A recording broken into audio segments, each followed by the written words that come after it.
శ్రీపాల్ రెడ్డి గారని ఈ ఎమ్మెల్సీకి పోటీ చేసేటువంటి ఆయన నేను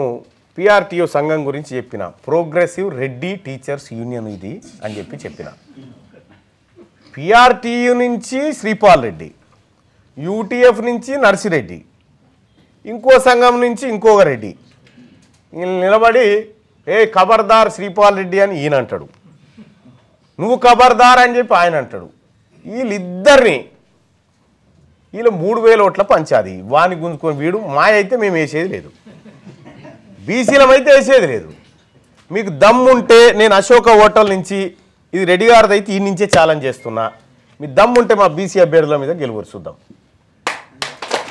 ఈ ఎమ్మెల్సీ ఎన్నికల్లో గెలుగురు చూద్దాం గెలవనీయం పోటీ పడ్డా మా బీసీ అభ్యర్థులే పడాలి పంచక తిన్నా మా బీసీ అభ్యర్థులే పంచక తినాలి ఆయన వచ్చిండిగా అమ్మో ఇదేటో తేడా ఉంది మల్లన్న ఏమో చేసేటట్టే ఉన్నాడని చెప్పి ఆయనతో ఆఫీస్కి వచ్చిండు అన్నాడు వచ్చి అది ఎట్లా మళ్ళీ బీసీ ఆయనని పట్టుకొని వచ్చిండు బీసీ ఆయనని పట్టుకొని వచ్చి కూర్చున్నాడు ఏం సంగతి అంటే అన్న ఏం లేదన్న పిఆర్టీకు బీసీని అధ్యక్షుని చేద్దాం అనుకుంటున్నా మీరు సహకరిస్తే నేను అటు ఎమ్మెల్సీ దిక్కుపోతా అత్యున్నత కీలక పదవి బీసీకి అప్పచెప్తా అని వచ్చిండు భాయ్ సాబ్ వచ్చిండు రాగానే మన బీసీ అభ్యర్థి ఏమంటున్నానంటూ అన్న ఈ అధ్యక్ష పదవి చాలా స్ట్రాంగ్ అన్న అన్ని నిర్ణయించే శక్తి ఈడ ఉంటుందంటే గంత పెద్ద నీకెందుక అది ఆయనకి ఇచ్చే ఆయనది నువ్వు తీసుకో అని చెప్పిన ఇదే మాట చెప్పిన అప్పుడు ఆ రెడ్డి గారి గుండెలో రాయిబడే వామ్మో ఇదెక్కడ కథరు అని అంటే ఇప్పటిదాకా పిఆర్టీకు అధ్యక్షుని ఎందుకు పెట్టలే వీడు ఎట్లయినా ఓడిపోతా మళ్ళీ పోయి కూర్చుంటా అని పెట్టలే నువ్వు నిజంగా బీసీల పట్ల బీసీ టీచర్ల పట్ల ప్రేమ ఉన్నను అయితే ఏం చేయాలి అధ్యక్షుని నీకు చేసిన బీసీని పట్టుకురావాలి నువ్వు ఒప్పుకుంటే చేస్తా అంటే దేనికోసం వచ్చినట్టు నా దగ్గరికి నిన్ను ఓడగొడతప్పు అని చెప్పి ముఖం ముంగట లేవట్టి పంపించేసిన నా బీసీ ఓడి గెలుస్తాడా మీ రెడ్లకి ఇక్కడ ఛాన్స్ లేదని చెప్పిన మళ్ళా ఇంకొక ఆప్షన్ కూడా ఇచ్చిన పోనీ అని ఈ 2 ఎమ్మెల్సీ సీట్లు ఉన్నాయి కదా ఇందులో ఒకటి బీసీకి ఇచ్చి ఈ అధ్యక్షుడు బీసీని చేయిపో అప్పుడు చేస్తా అని చెప్పిన ఎందుకంటే ఈ సీట్ అమ్ముకున్నాడు ఆయన 5 కోట్లకు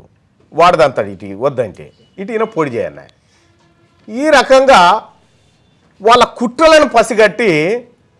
ఇలా పిఆర్టీయూ లేదు గీఆర్టీ లేదు బీసీ ఒక్కటే నిలబడ్డది ఇలా ఈ టీచర్ ఎమ్మెల్సీ ఎన్నికల్లో ఓన్లీ బీసీ వాదమే నిలబడ్డది మరి ఎట్లా మళ్ళీ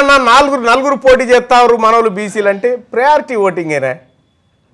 పోయేదే ఉంది ఈయన ఫస్ట్ పడితే ఆయనకు సెకండ్ ఆయనకు ఫస్ట్ పడితే ఈయనకు సెకండ్ ఇవేనా సేమ్ ఓటర్లు ఇంకా పోయేదే ఉంది మీరు ప్రియారిటీ ఓటర్ అనేది రెడ్డికి వేయకుండా మనోళ్ళకి ఎంత వేసుకోరి క్రాస్ ఓటింగ్ కాకుండా చూసుకోరి నలుగురు కాదు 40 మంది నిలబడ్డా మనం 40 రాసిరారు 1 నుంచి 40 దాకా మనోళ్ళకు కాబట్టి ఓటు పోతుందన్న బాధ లేదు 100% బీసీ బిడ్డ టీచర్ ఎమ్మెల్సీగా ఇక్కడ గెలవబోతుండు మీరు కాన్ఫిడెంట్తో ఉండండి